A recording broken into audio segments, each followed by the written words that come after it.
నమస్కారం సార్. నమస్తే అండి. సార్ 'చిరంజీవి' గారి కెరీర్‌లోనే ఒక మైల్‌స్టోన్‌గా నిలిచిన చిత్రం ఏదైనా ఉంది అంటే అది 'ఇంద్ర' సినిమా సార్. అది జూలై 24న రిలీజ్ అయింది అప్పట్లో.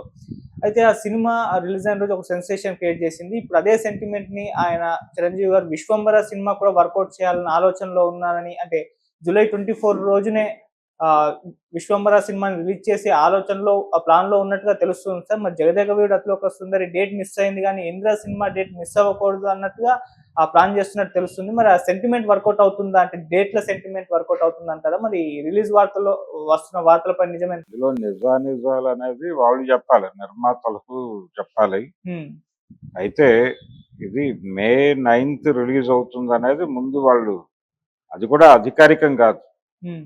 అది జనవరి నుంచి అంటే సంక్రాంతి బరిలో ఈ సినిమా ఉండటం లేదు అనేది ప్రకటించిన తర్వాత జనాలు అనుకున్నారు. ఎందుకంటే అతని ఫ్యాంటసీ సినిమా చిరంజీవి గారి ఫ్యాంటసీ సినిమా ఆ రోజు రిలీజ్ అయింది మే 9. ఇది 'జగదేక వీరుడు అతిలోక సుందరి'. హ్మ్. అదే డేట్‌న 'మహానటి' సినిమా కూడా రిలీజ్ చేశాడు ఆయన అశ్విని దత్ గారు. అవును. ఆ 2 కూడా పెద్ద హిట్‌లయినాయి కాబట్టి ఆ డేట్ కలిసొచ్చిన డేటు ఆ రోజున రిలీజ్ చేద్దాం అనేది ఏదో ఐడియా ఉంది చిరంజీవి గారికి. అదే నిర్మాత, దర్శకులు కూడా అదే ఫాలో అవుతున్నారు అనేది వినిపించింది గానీ అధికారిక సమాచారం కాదది. స్పెక్యులేషనే. అయితే ఇప్పుడు అధికారికంగా 'ఇంద్ర' రిలీజ్ రోజుని ఎంపిక చేసుకున్నారు. ఆ రోజు రిలీజ్ చేయాలి అని. అది కూడా అశ్విని దత్ గారి సినిమానే 'ఇంద్ర' కూడా. తిరిగి అదే డేట్‌న ఈ సినిమా రిలీజ్ చేయాలని అనుకుంటున్నారనేది కూడా ఇప్పటికీ అది అధికారికం ఏం కాదు.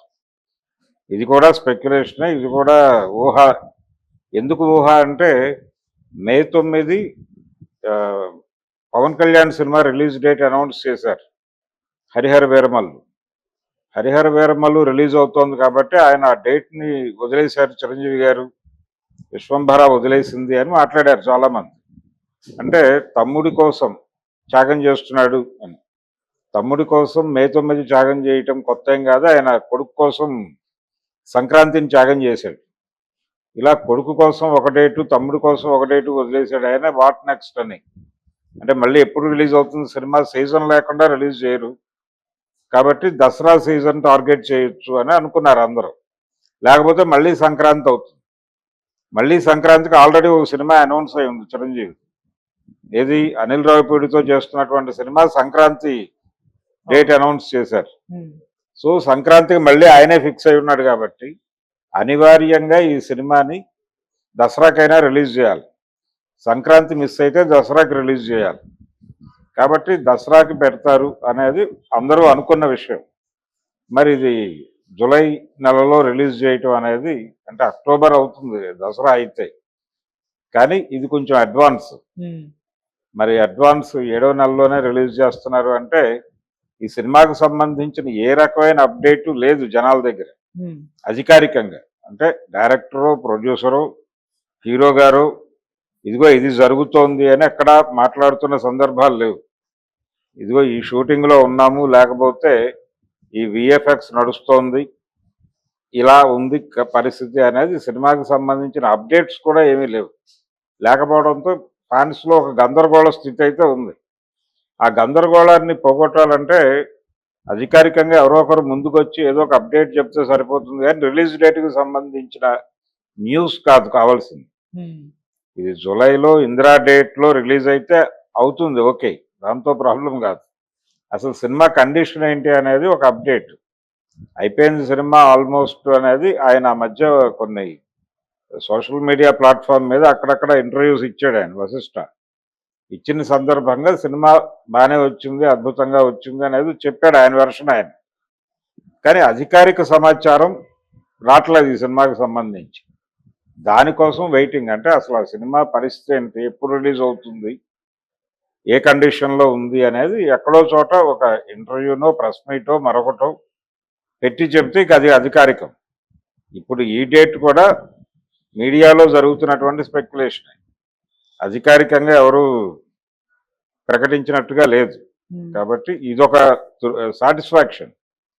అంటే జూలైలో వచ్చేస్తే కొంత గ్యాప్ ఉంటుంది. మళ్ళీ సంక్రాంతికి ఒక సినిమా ఉంది. అదొక 6 నెలలు గ్యాప్ ఉంటుంది కాబట్టి 6 నెలల గ్యాప్‌లో ఇంకో సినిమా అనుకుంటున్నారు.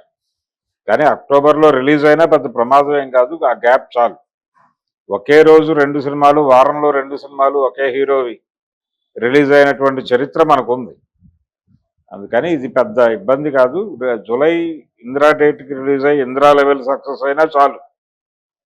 ఇందిరా నిజానికి కంపారిటివ్గా ఆ బ్యానర్లో అప్పటికి చిరంజీవి గారు చేసిన అన్ని సినిమాల్లోకి హైయెస్ట్ గ్రాసర్ ఆ సినిమానే, ఇందిరానే. మరి ఆ రేంజ్ విజయం సాధిస్తే మంచిదే. రెండోది, ఈ సినిమా ప్రారంభించినప్పుడే అశ్విని దత్ గారు ఒక ప్రకటన చేశాడు. ఆ ప్రకటన ఏంటంటే, జగదేక వీరుడు అతిలోక సుందరి సీక్వెల్కి కానీ లేదు ఆ కంటెంట్ కంటిన్యూషన్కి సంబంధించి మేము ఎవరికి ఏ విధమైన హక్కులు ఇవ్వలేదు, అవి టోటల్గా మా దగ్గరే ఉన్నాయని ఒక పేపర్ ప్రకటన ఇచ్చాడు ఆయన. ఎందుకు ఇచ్చాడు ఈ పేపర్ ప్రకటన అని జనాలందరూ కంగారు పడ్డారు. అంటే వశిష్ఠ చిరంజీవి గారితో తీస్తున్న సినిమా ఫ్యాంటసీ జానర్ అనగానే ఈయన ఇమ్మీడియట్గా ప్రకటన ఇచ్చాడు. ఎందుకైనా మంచిదని. చిరంజీవితో ఆయనకు మంచి స్నేహం ఉంది. ఏమిటి కథ అని అడిగితే ఆయన చెప్పుండేవాడు, లేకపోతే వశిష్ఠాన్ని పిలిచి అడిగినా చెప్పుండేవాడు. ఆ ప్రొడ్యూసర్స్తో కూడా ఆయనకు మంచి సంబంధాలే ఉన్నాయి. కానీ ఎందుకైనా మంచిదని ఆయన ప్రకటన ఇచ్చాడు. అంటే ఆయనకు కూడా ఒక అంచనా ఉంది ఈ సినిమా మీద. మరి ఇప్పుడు ఆయన అంచనాల మేరకు ఆడుతుందా, ఆయన అంచనాలను మించి ఆడుతుందా, ఆయన బ్యానర్లో చిరంజీవి గారు చేసినటువంటి హైయెస్ట్ గ్రాసర్ సినిమాని దాటి వెళ్తుందా అనేది చూడాల్సినటువంటి బాధ్యత, చూపించాల్సిన బాధ్యత ఇప్పుడు విశ్వంభర మీద అలాగే డైరెక్టర్ వశిష్ఠ మీద ఉన్నాయి. ఓకే. మరి వాళ్ళు ఏ మేరకు నిలబెట్టుకుంటారో చూడాలి. ఓకే. ఈ రిలీజ్ డేట్ల సెంటిమెంట్ ఏమైనా వర్కౌట్ అవుతుందంటే, అప్పట్లో ఆ సినిమా బ్లాక్ బస్టర్ హిట్ అవ్వడం, మళ్ళీ అదే రోజున రిలీజ్ చేస్తే హిట్ అవుతుందన్న ఒక సెంటిమెంట్ ఉంటుంది మన దగ్గర. అలాంటి వర్కౌట్ అవుతాయా సార్?